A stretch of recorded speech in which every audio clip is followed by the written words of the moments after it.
누가복음 5장 12절에서 13절 말씀입니다. 제가 봉독해 드리도록 하겠습니다.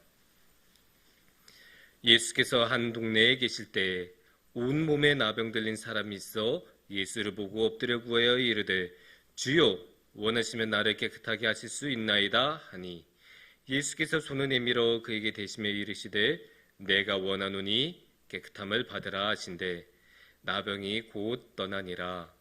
아멘. 요즘 유튜브에서 인기가 많은 프로그램이 있습니다. 청소광 브라이언입니다. 혹시 보신 분이 계실지 모르겠는데 브라이언이라고 우리나라에서 꽤 오랫동안 활동한 재미교포 가수가 있습니다.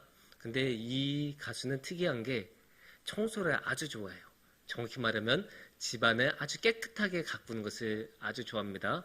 그래서 청소 도구에도 굉장히 많은 돈을 투자한 사람이고 청소에 많은 시간을 투자한 사람입니다. 그래서 이 사람이 청소를 그렇게 좋아하고 잘하니까 청소를 좀 잘 못하는 사람 집에 가서 도와주고 깨끗하게 정리하는 것을 도와주는 그런 프로그램인데 워낙에 이 사람이 그런 지저분한 집에 가서 놀라는 표정이 재밌고 그런 표현들이나 표정이 다채롭다 보니까 요새 많은 인기를 끌고 있습니다.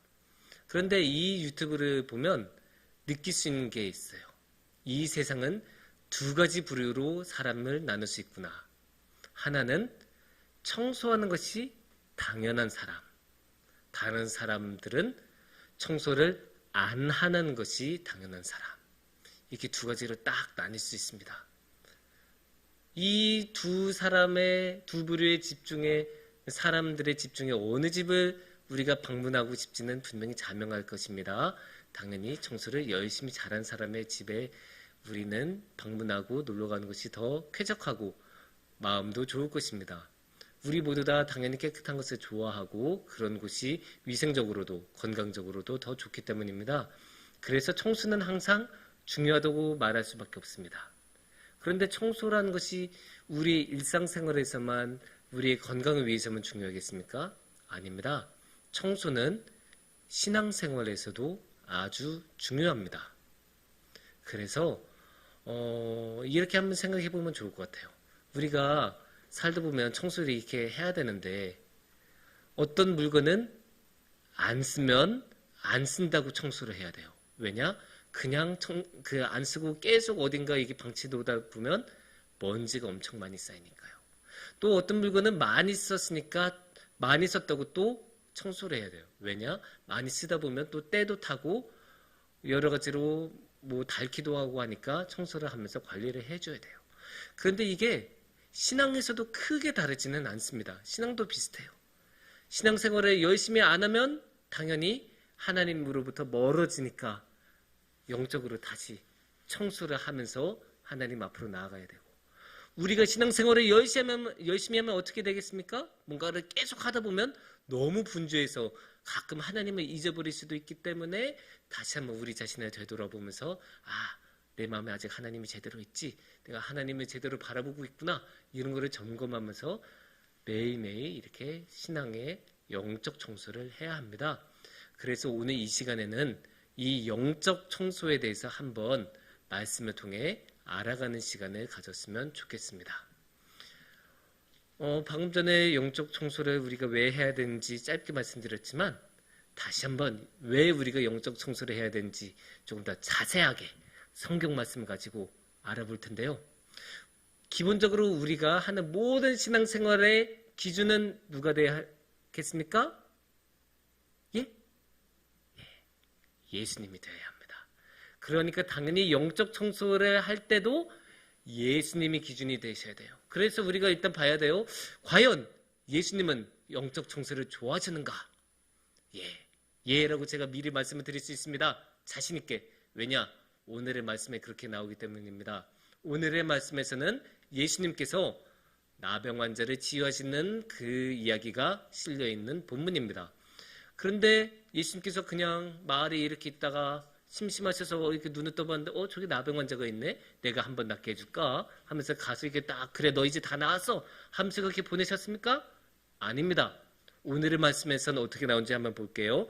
5장 12절에서는 이렇게 나옵니다. 예수께서 한 동네에 계실 때 온몸에 나병 들린 사람이 있어 예수를 보고 엎드려 구하여 이르되 주여 원하시면 나를 깨끗하게 하실 수 있나이다 하니. 그러니까 예수님이 먼저 나서신 게 아니에요.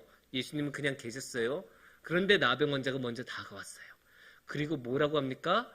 예수님께서 원하시면 깨끗하게 해주실 수 있습니다. 그러니까 13절에서는 뭐라고 예수님께서 하십니까? 13절을 보면 예수님의 그 반응이 나와요. 예수께서 손을 내밀며 그에게 대시며 이르시되 내가 원하노니 깨끗함을 받으라 하신대 나병이 곧 떠나니라. 여기서 우리가 알 수 있는 게 무엇입니까? 예수님께서는 원하셨다는 거예요. 무엇을? 깨끗함을 원하셨다는 거예요. 이건 달리 해석할 수가 없어요. 너무나 명징해요. 왜냐? 나병 환자가 가만히 있는 예수님한테 다가가서 예수님 원하시면 저를 깨끗하게 해주실 수 있으세요? 라고 했을 때 예수님께서는 그래 내가 원하니까 널 깨끗하게 해줄게 하고 깨끗하게 해주셨잖아요. 원하면 하실 수 있어요. 내가 원해 해줄게. 그러니까 이것만큼 명확하게 보여준 게 없어요. 예수님께서는 그러니까 깨끗한 것을 원하신다. 예수님께서 이렇게 깨끗한 것을 원하시니까 우리도 영적 청소를 하는 것이 마땅한 바라고 말할 수 있습니다. 그런데 여기서 똑똑하신 분은 질문할 수 있어요. 목사님, 근데 여기서 깨끗함은 나병 아닙니까? 나병에서 깨끗해지는 거지 우리처럼 영적 청소로 돼서 우리의 죄가 없어지는 건 아닌 거 아닙니까? 그렇게 질문하실 수 있어요. 그리고 솔직히 말씀드리면 맞아요. 그게 맞는 질문이에요. 여기서는 분명히 나병을 깨끗하게 원한다라는 맥락으로 이거에 자연스러운 건데 근데 여기서 한 가지를 더 생각해야 돼요. 뭐냐? 성경의 시대, 예수님께서 살아가던 시대에는 이 나병이란 것하고 영적인 깨끗함이란 것하고 크게 분간을 하지 않았어요. 육신의 질병하고 영적인 질병하고 이어져 있는 것으로 봤어요. 그러니까 영적으로 뭔가 잘못되면 육신의 질병으로 나타난다. 이런 사고를 가지던 분들이 이 시대의 사람들이에요. 그러니까 나병에서 깨끗해진다는 것은 영적으로도 깨끗해진다라고 충분히 말할 수 있는 부분입니다. 이게 어디서 잘 나타날까요? 중풍병자. 중풍병자들을 친구들이 이렇게 데리고 와서 지붕에서 쭉 내렸을 때 그래서 예수님께서 그 중풍병자를 만났을 때 뭐라고 하셨습니까? 너 이제 병이 다 나았다. 이렇게 말씀 안 하셨죠. 내 죄가 다 사였도다. 너 이제 죄 없어. 이렇게 말씀하셨잖아요. 사실 맥락을 보면 굉장히 이상해요. 몸의 질병을 고침을 받으러 온 사람한테 죄가 없어졌다라고 말하니까 뭔가 안 맞잖아요. 그런데 이 맥락을 생각하면 자연스러워요. 왜냐? 육신의 질병이나 영적인 질병이나 이 시대의 사람들의 눈에는 한 맥락에 있었기 때문이에요. 그래서 예수님께서 나병에서 깨끗함을 원한다는 것은 영적으로도 깨끗함을 원한다는 것으로 이해도 됩니다. 그래서 예수님께서는 깨끗함을 원하시고 그래서 영적인 청소를 장려하시는 분이라고 충분히 이해할 수 있습니다. 여기서 우리는 영적 청소를 해야 되는 두 번째 중요한 이유를 볼 수 있을 것 같습니다. 나병 환자가 예수님을 찾아온 근본적인 이유는 나병이 있어서였습니다. 그러니까 자신이 더럽다고 생각하고 더럽다는 것을 알았기 때문에 예수님을 찾아왔습니다. 이게 핵심입니다. 우리가 영적 청소를 해야 하는 가장 중요한 이유는 우리가 더럽기 때문입니다. 우리가 왜 더러울까요? 죄악이라는 더러움을 가지고 있기 때문이에요. 아니 우리가 더럽지 않다면 애초에 청소를 할 필요가 없지 않겠습니까? 깨끗한데 왜 청소를 합니까? 깨끗하지 않으니까 청소를 하는 거죠. 그런데 이 세상에 많은 사람들은 이거를 인정하지 않고 납득하지 못해요. 그러니까 아까도 말씀드렸다시피 청소를 안 하는 것이 당연한 사람들이 있는데 영적인 청소를 안 하는 것이 당연한 사람들은 더러운 것을 더럽다고 느끼지 못해요. 아니 살만한데 뭐 이게 뭐 더러워. 다들 이렇게 사는데 이렇게 말을 하죠. 하지만 성경에서는 분명히 우리가 더럽다고 이야기를 하고 있습니다. 성경에서는 분명히 우리한테는 죄악이 있고 우리가 그 죄악이라는 더러움을 가지고 있다고 말씀을 하고 계십니다. 물론 이 세상에 많은 사람들은 그거를 도무지 인정하고 싶지 않아요. 당연해요. 흠도 많고 민폐도 많이 끼치는 사람도 자신이 잘못했다는 것을 조금도 인정을 안 하고 싶어하는 게 이 세상의 사람들인데 어찌 자신이 죄인이라는 그 큰 것을 인정하고 받아들일 수 있겠습니까? 하지만 성경에서는 분명하게 말씀하고 계십니다. 너무나 많이 언급하고 계시지만 특히나 로마서 3장 9절에서 12절을 보면 너무나 명확하게 말씀을 하고 계세요. 이렇게 말씀하십니다. 그러면 어떠하냐? 우리는 나으냐? 결코 아니냐? 결코 아니라 유대인이나 헬라인이나 다 죄 아래에 있다고 우리가 이미 선언하였느니라.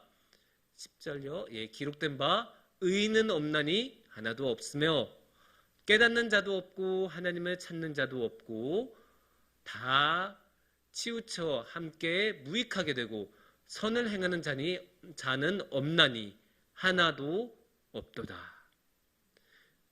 너무나 명확하게 성경은 말씀하고 계십니다. 의인은 없다. 선을 행하는 사람은 한 명도 없다. 완전하게 못에 딱 박아놓으셨어요. 모든 사람은 죄의 권세 아래에 있고 죄 아래에 있고 죄인이다.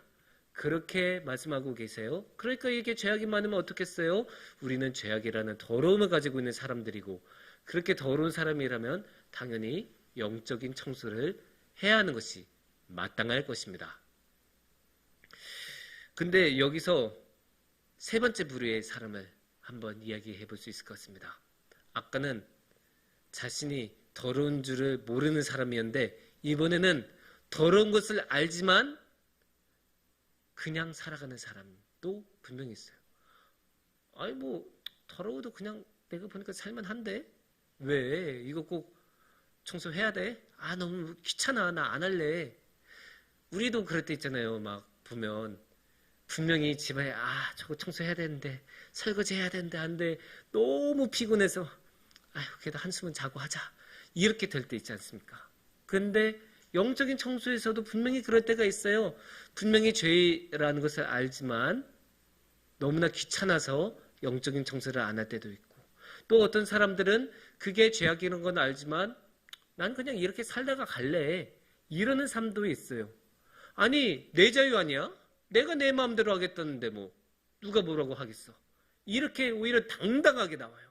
아니 내가 내 마음대로 살겠다는데 이렇게 하면 요새는 또 워낙에 개인의 자유가 중시되는 시대이니까 또 뭐라고 말하기도 좀 어려워요.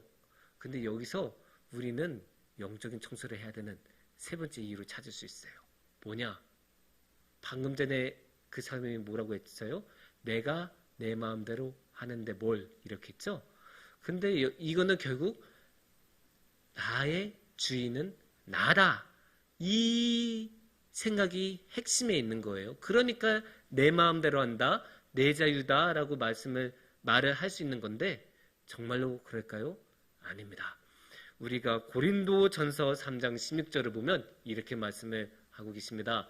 너희는 너희가 하나님의 성전인 것과 하나님의 성령이 너희 안에 계시는 것을 알지 못하느냐? 그러니까 우리가 우리의 몸을 가지고 있는데 우리는 항상 우리의 몸은 당연히 우리의 것이라고 생각해서 마음대로 머리도 가꾸고 어떤 사람은 문신도 하고 마음대로 그렇게 다 하는 건데 알고 보면 이 몸은 우리의 것이 아니라고 성경에서는 말씀하고 계십니다. 우리의 것이 아니고 하나님의 것이다. 하나님의 성전이다. 성령이 그 안에 거하고 계신다. 이렇게 말씀하고 계세요. 그러면 여기서 이렇게 이해를 하시면 편할 것 같아요. 우리가 살아가고 있는 집이 자가주택이면 어떻겠습니까? 못을 마음대로 박든 쓰레기를 이렇게 산더미처럼 쌓아놓든 이따만한 그림을 걸어놓든 다 자기 마음대로 할 수 있지 않습니까? 하지만 우리가 만약에 월세집에서 산다거나 전셋집에서 살면 그렇게 마음대로 할 수 있습니까? 그렇게 할 수 없습니다. 아무래도 주인의 눈치를 볼 수밖에 없고 당연히 깨끗하게 사용하고 나중에 나갈 때 깨끗하게 나온 것이 마땅한 도리 아니겠습니까? 그것도 똑같아요. 우리는 우리의 몸이 우리의 것이라고 생각하니까 우리 마음대로 할 수 있다고 생각하지만 성경은 그렇지 않고 우리의 몸이 하나님의 것이라고 분명히 말씀하고 계시고, 그러면 우리가 우리의 몸이 아니고 하나님의 몸이라면, 불린 몸이라면 당연히 우리도 우리의 몸을 깨끗하게 사용해야 될 것이고, 깨끗하게 사용하기 위해서 우리는 영적인 청소를 항상 하면서 살아가야 하는 것이 마땅할 것입니다. 그것을 하나님께서는 명확하게 못을 받고 있어요. 어떻게 말씀하고 계실까요? 고린도전서 3장 17절을 보면 누구든지 하나님의 성전을 더럽히면 하나님이 그 사람을 멸하시리라. 하나님의 성전은 거룩하니 너희도 그러하니라. 이렇게 말씀하고 계시죠. 그러니까 쉽게 말하면 뭡니까? 너희 몸은 하나님의 집이야.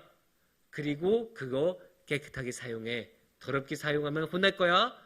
너희는 거룩하게 살아가야 해. 거룩하게 살아가야 하기 위해서 뭘 해야 되죠?